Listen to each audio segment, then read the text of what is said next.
Two crime scenes linked. A woman found dead inside a home in Rochester this morning, and the body of a Rochester Police Sergeant found in a vehicle in a Henrietta Park this afternoon.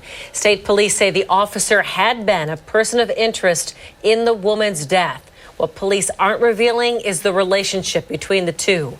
Good evening, I'm Jenny Ryan. And I'm Doug Embledge. We are learning more about this case tonight. 35-year-old Janet Jordan was found dead inside a home on Wetmore Park this morning.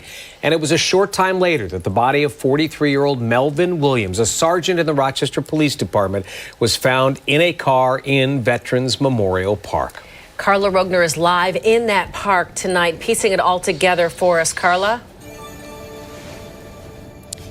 Yeah, just hours ago, police were here in this park searching the fields and water, possibly for evidence. Police were also at that home on Wetmore Park where Janet Jordan's body was found this morning. Wetmore Park, there's a 35-year-old female not breathing. A call into the 911 dispatch center about one of their own. 211, they're starting CPR. 35-year-old Janet Jordan has been answering 911 calls for more than a decade. But Monday morning, she had been found dead at a home on Wetmore Park on the west side of Rochester. Around 8 a.m., New York State troopers were called in by Rochester Police and the mayor's office to investigate. And the reason was that the person of interest was a Rochester Police Department employee. The person of interest in Jordan's death, RPD Sergeant Melvin Williams. The 43-year-old served on the force for 14 years. Authorities say his body was later found in a vehicle at Veterans Memorial Park in Henrietta.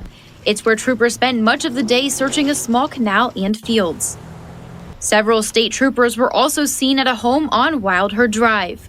As day turned into night, the medical examiner and troopers were still on scene on Wetmore Park at the home where Jordan's body was found. Mayor Malik Evans says grief counselors and mental health services will be made available to city workers. He called Jordan a valued city employee. In situations like this, it's important that we work with our partners, and we're currently working with our partners from the New York State Police Department, and they will be releasing more information as it becomes available. And there are still a lot of things we don't know about this investigation, including the relationship between Williams and Jordan, why she was killed, how they died, and what police were searching for all day in this park. New York State troopers say they will continue to provide updates as they investigate. All right, Chase, obviously we're going to be following this story tonight. No suspects are in custody after a violent weekend in Rochester. Police say 8 people were shot, 2 were killed in several separate incidents. Overnight, police say a 35-year-old woman was shot in the area of Smith and Grape Streets. That was around 1 o'clock this morning. She has non-life-threatening injuries. Early yesterday morning, there was a quadruple shooting on State Street. 2 of the people who were struck, 2 men, died, and 2 men are in stable condition now.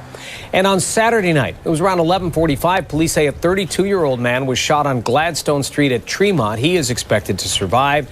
That same morning, police say 2 people were shot on Bay Street. A 45-year-old man remains in critical condition, and the other is expected to survive. Police have not connected any of these investigations to another investigation. They say there are no suspects in custody in these shootings, but they are asking anyone with information to make that anonymous call if they know something to Crime Stoppers at 423-9300. Tonight, Rochester Police continue investigating several recent homicides. 4 people killed in less than a week. The youngest victim, just 17 years old. Overnight, 2 more lives were lost in a quadruple shooting. Rochester Police called to the scene here on State Street around 2 o'clock this morning.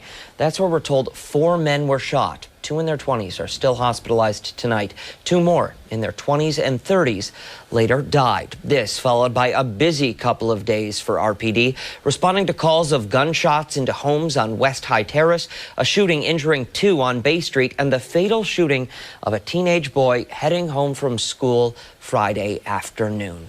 Today, Rochester Mayor Malik Evans addressed the violence, asking parents to intervene.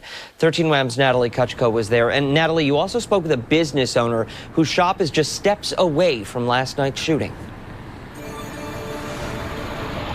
Well, the owner wants to remain anonymous, but says the incident that happened early this morning only reinstills the fear he has working in that neighborhood. Meantime, since Mayor Evans took office, more than 100 guns have been pulled off the street, but he says the work is far from over.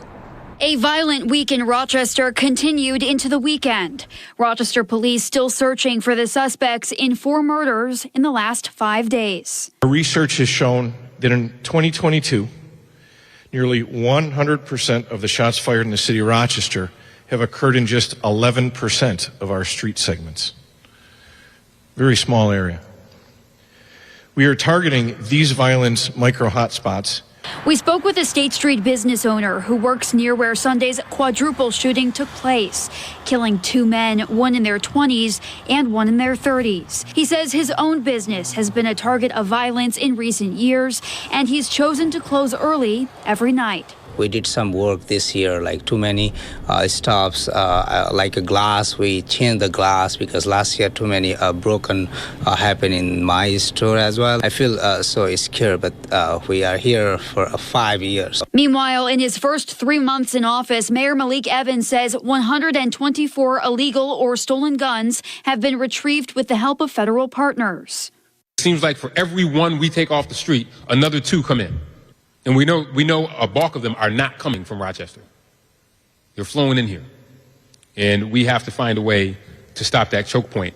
Evans Violence Prevention Advisor Victor Saunders says the city has increased initiatives in schools with the help of added staff from Pathways to Peace. We also hope to be able to address more disputes within the school that have possibly came into the school from the community and vice versa.